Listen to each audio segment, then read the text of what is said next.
새벽기도에 오신 여러분 위에 하나님의 은혜가 함께 하시기를 기원합니다. 먼저 이렇게 우리 이른 새벽에 또 우리 찬양팀으로 또 반주로 또 우리 방송으로 또 우리 차량 봉사로 섬겨주셔서 우리가 기도할 수 있는 그런 자리, 또 함께 우리가 그리스도의 한 몸이다라고 하는 그런 사실들을 확인할 수 있는 그런 귀한 자리가 되도록 함께 빛내주신 여러분들께 또 감사를 드립니다. 시간 이 새벽 기도회가 특별한 것은 하나님께서 우리의 아버지시고 또 우리가 그 자녀이기 때문에 특별한 것이죠. 그래서 아들됨의 또 자녀됨의 그러한 복과 은혜가 이 한 주간 동안 여러분의 기도와 또 삶 가운데 함께 가시기를 간절히 축원합니다. 사람마다 참으로 간절히 바라고 소원하는 것이 있기 마련이죠. 저도 그렇습니다. 그래서 사순절을 시작하면서 몇 가지 기도 제목을 가지고 40일 저녁 금식을 시작했습니다. 특별 새벽 기도에 참여하는 여러분들에게도 마찬가지라고 생각합니다. 여러분도 나름 여러 가지 소원이 있고 또 바람이 있고 또 간절히 바라는 그러한 기도의 제목들이 있으리라고 봅니다. 이 시간 우리가 하나님의 뜻을 구하고 또 하나님의 도우심을 구할 때 하나님께서 그러한 모든 기도에 일일이 응답해 주시기를 간절히 축원합니다. 예수님도 오늘 본문을 보면 참으로 간절히 바랬던 것이 있으셨습니다. 15절에 보니까 내가 고난을 당하기 전에 너희와 함께 이 유월절 음식을 먹기를 참으로 간절히 바랬다라고 말씀하셨습니다. 예수님께서 참으로 간절히 원하셨다, 참으로 간절히 바랬다. 이 예수님의 그 설교와 또 행적을 기록한 4개 복음서가 있죠. 또 예수님의 그 이후에 말씀을 전한 사도 바울의 또 여러 사도들의 서신서들이 있죠. 그런데 예수님께서 무엇인가를 참으로 간절히 바랬다라고 하는 표현은 오직 여기서 유일하게 나타납니다. 예수님이 정말 원했던 것이 있었던 거예요. 참으로 간절히 바랬던 것이 있었다고 표현합니다. 그것이 무엇인가?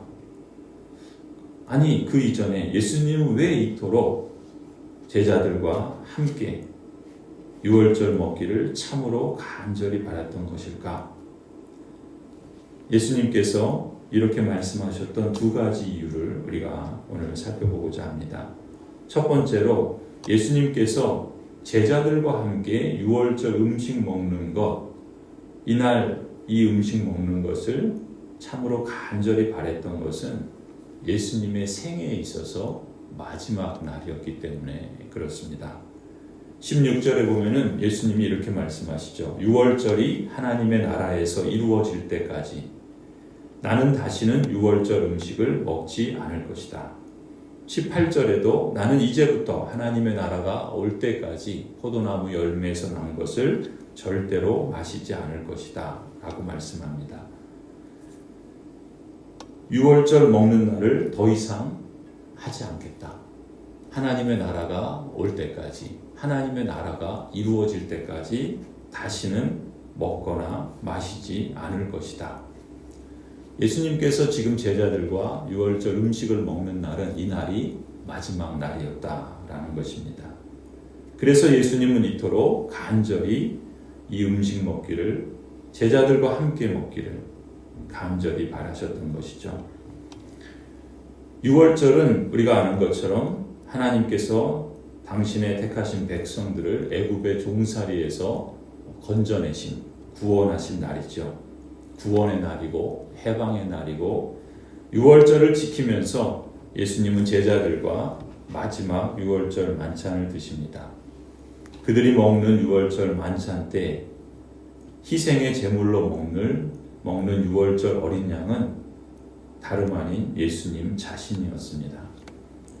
제자들의 죄를 사하기 위해서, 아니 예수 그리스도를 믿는 하나님의 택하신 백성들의 죄를 사하기 위해서 예수님께서 친히 십자가에서 죽임을 당하시는 어린 양이 되어 주신 것이죠. 그들이 먹는 그들이 먹는 그 빵은 다름 아닌 예수 그리스도께서 십자가에서 찢기신 몸과 흘리신 피였습니다. 죄가 그렇습니다. 또 사단의 종살이가 그렇습니다. 지옥의 형벌이 그런 것이죠. 그토록 비참하고 두려운 것들로부터 하나님의 백성들 또한 하나님의 자녀된 우리들을 구원하시기 위해서 해방시키기 위해서 예수님께서 찢기셔야 하고 흘리셔야 했습니다. 이처럼 우리를 구원하시기 위한 마지막 죽음의 날, 예수님은 당신의 생애의 마지막 죽음의 날을 그토록 기다리고 참으로 간절히 바라셨던 것입니다. 로마 시대 전쟁에서 승리한 장군이 개선 행진을 할 때 의외로 그 개선하는 장군에게 관을 선물로 수여했다 그러죠. 그 관에는 메멘토 모리라고 하는 문구가 쓰여 있다 그러지 않습니까? 죽음을 기억하라 라는 뜻이라고 합니다. 이런 의미죠. 전쟁에서 너가 승리했다고 우쭐대지 말아라. 오늘은 너가 개선 장군이지만 너도 언젠가는 죽는다. 그러니 겸손하게 행동하라. 마지막 날이 있음을 기억하면서 살아라. 그런 의미라고 합니다. 예수님이야말로 진정한 개선 장군이죠. 죄와 사탄과의 전쟁에서 승리한 개선 장군입니다.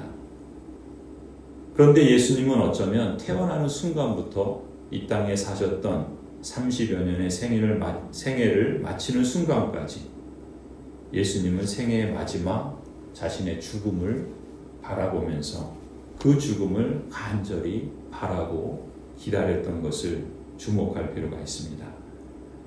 예수님은 십자가 죽음을 기다리고 그것을 간절히 사모하며 사신 분이다라는 것을 오늘 마지막 만찬을 통해서 확인할 수가 있습니다. 그 마지막 인생의 날까지, 그 삶에 대한 마지막 생애의 날까지 그 날을 의식하며 예수님께서는 성부 하나님과 동행하셨고 태어나는 날로부터 그 마지막 날까지 하나님을 기쁘시게 하고자 하는 그러한 삶을 추구하셨습니다. 여러분 생각해 보십시오. 만약 나에게 마지막 날이 알려진다면, 아니 오늘이 내 생애의 마지막 날이라고 한다면 그 마지막에 하는 일들은 얼마나 의미 있고 값지고 소중한 일들이겠습니까? 그래서 우리는 사순절을 지내며 그리스도의 죽음을 기억하지만 사실 우리는 우리 자신의 죽음을 준비하는 것도 의미가 있다라고 생각합니다. 죽음을 생각하며 살아가는 인생은 오히려 가장 최고의 기쁨과 만족을 추구하는 삶을 살 수 있다고 믿습니다. 이것을 성경은 종말 의식이라 그럽니다. 죽음을 생각하니까 절망과 두려움과 좌절하는 것이 아니라 오히려 나에게 끝이 있음을 인식하기에 오늘 내게 주어진 삶을 최선을 다하고자 값지게 살아가고자 하나님이 기뻐하시는 삶을 살아가고자 힘쓰는 것이죠. 그저 어영부영 우리가 머뭇거리기에 인생은 너무나도 짧은 것을 알기 때문에 그렇게 죽음의 날이 있다는 것을 우리는 기억하며 하나님 앞에서 하루라도 한시라도 값지게 살고자 힘쓰는 것 아니겠습니까? 예수님은 바로 그날을 그렇게 간절히 바라셨던 것입니다. 종말 의식을 갖고 자신이 이 땅에 왜 태어났는지, 무엇을 위해서 살아야 하는지, 그리고 그 마지막을 어떻게 마무리해야 되는지 누구보다 더 잘 아셨던 예수 그리스도께서는 이처럼 마지막 제자들과 음식을 먹으며 당신의 생애의 마지막을 간절히 바라고 원했던 것이죠. 2007년에 버킷리스트라고 하는 영화가 개봉이 됐었습니다. 모건 프리먼과 잭 니콜슨이라는 배우들이 열연을 펼친 그러한 영화였죠. 여러분 화면에서 보는 것처럼 이 버킷리스트의 그 부제는 죽기 전에 꼭 하고 싶은 것들이라고 하는 그러한 제목이 달려 있습니다. 버킷리스트라는 말 자체가 죽기 전에 꼭 하고 싶은 것들을 적은 목록이라는 의미입니다. 영어에서 죽는다라는 표현을 kick the bucket이라는 표현을 써요. 그러니까 그 바구니를 차버린다라는 그런 표현을 씁니다. 유럽의 중세 시대에 사용하는 방식이 그 참수도 있지만 목매달아 이렇게 죽이는 방법도 있었잖아요.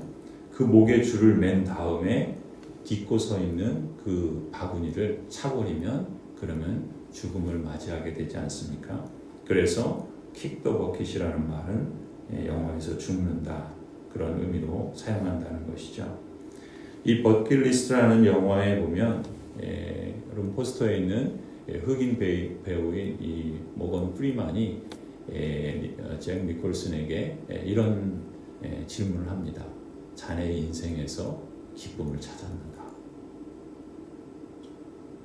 그리고 또 묻죠. 누군가의 인생에 기쁨을 가져다 준 적이 있었나? 이것이 이 영화의 가장 핵심적인 질문이지 않았나. 저는 이 영화를 보면서 그렇다면 나는 어떤가? 라는 그런 질문을 던져보기도 했습니다. 내 인생에 기쁨을 주는 것. 아니 더 나아가서 누군가의 인생에 기쁨을 가져다 주는 것.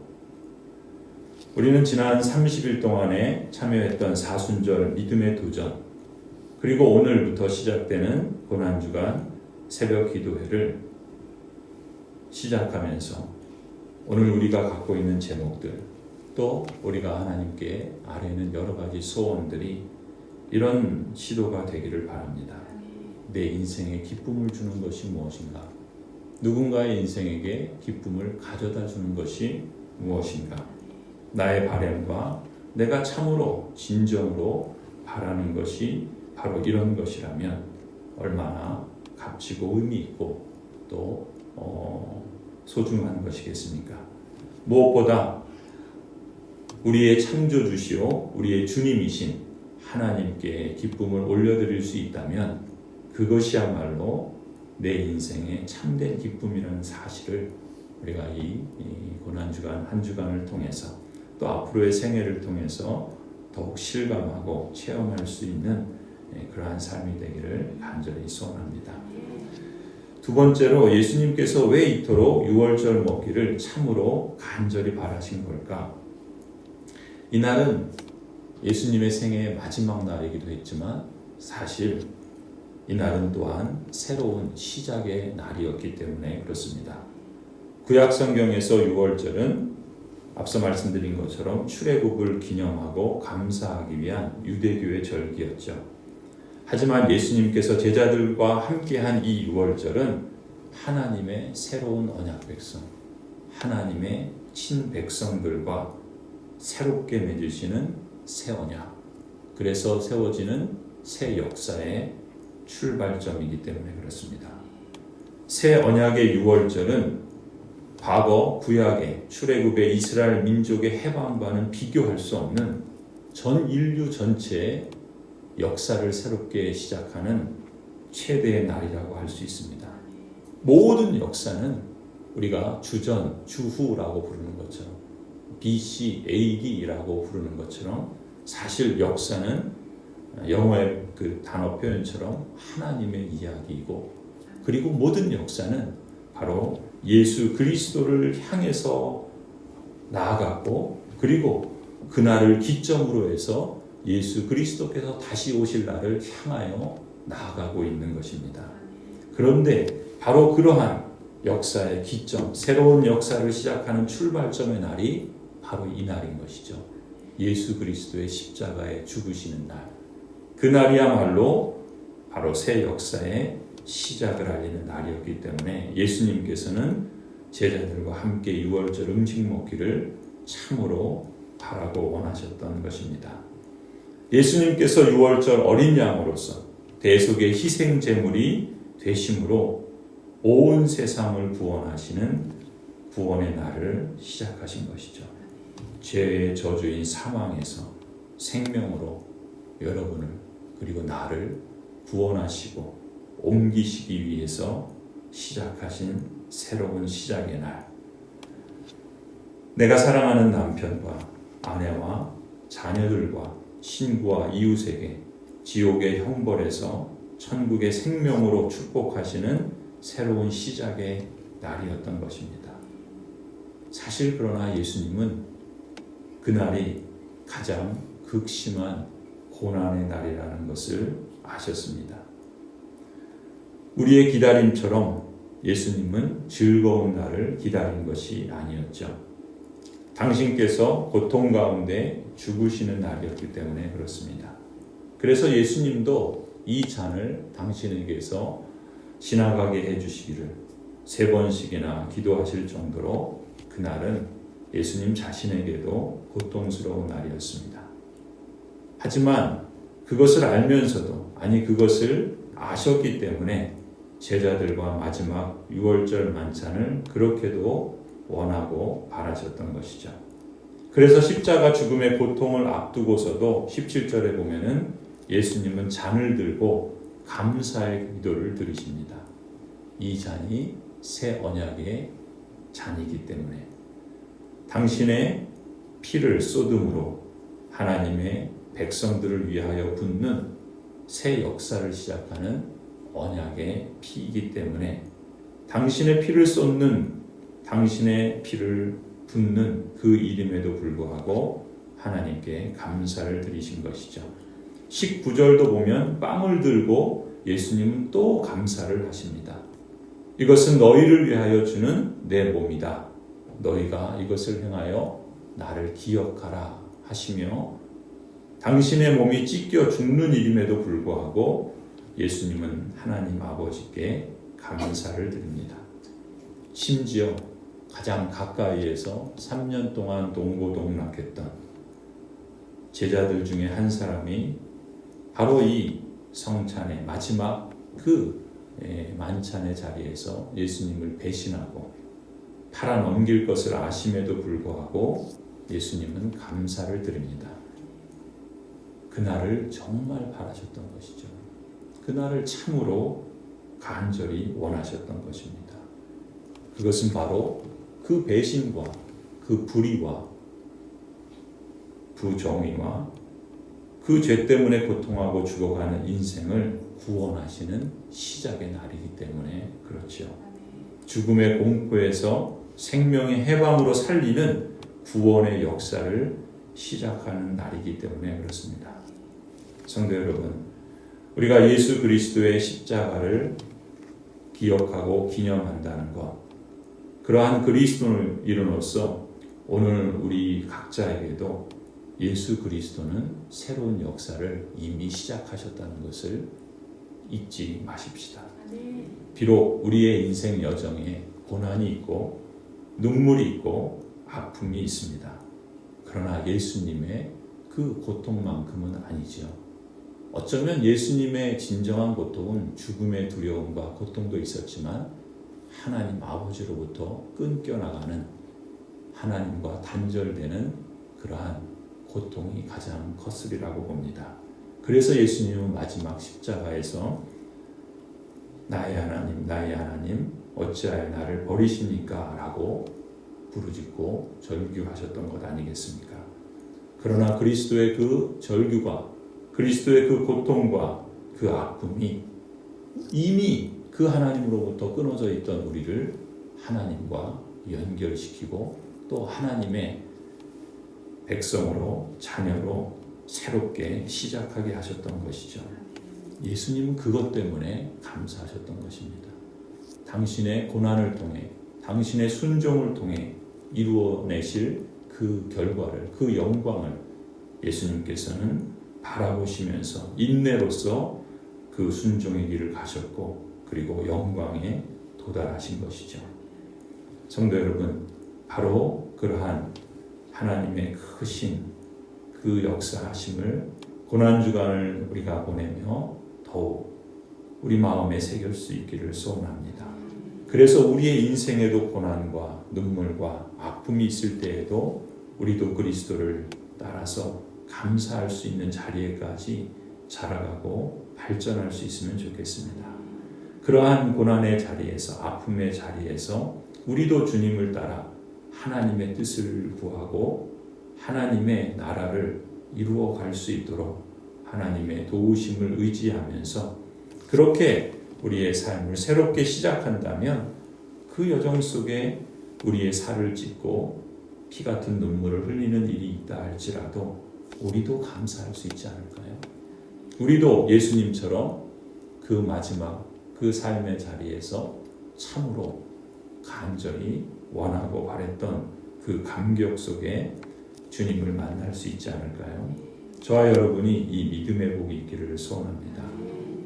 사순절 마지막 일주일 고난주간 특별 새벽 기도회를 시작하면서 여러분 우리 자신에게 또 누군가의 인생에 기쁨을 가져다주는 버킷리스트를 작성해 보시기 바랍니다.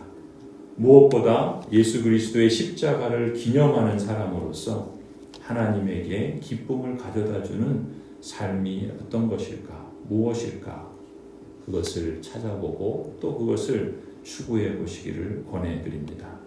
그래서 누군가의 인생에 기쁨을 가져다 주는 것이 사실은 내 인생의 참된 기쁨이라는 이러한 그리스도의 그 성취된 역사를 우리도 체험할 수 있기를 소원합니다. 고난주간 특별 새벽 기도회를 시작하면서 십자가의 죽으심과 부활과 천국의 소망이 여러분의 삶에서 더욱 깊게 실감날 수 있기를 간절히 축원합니다.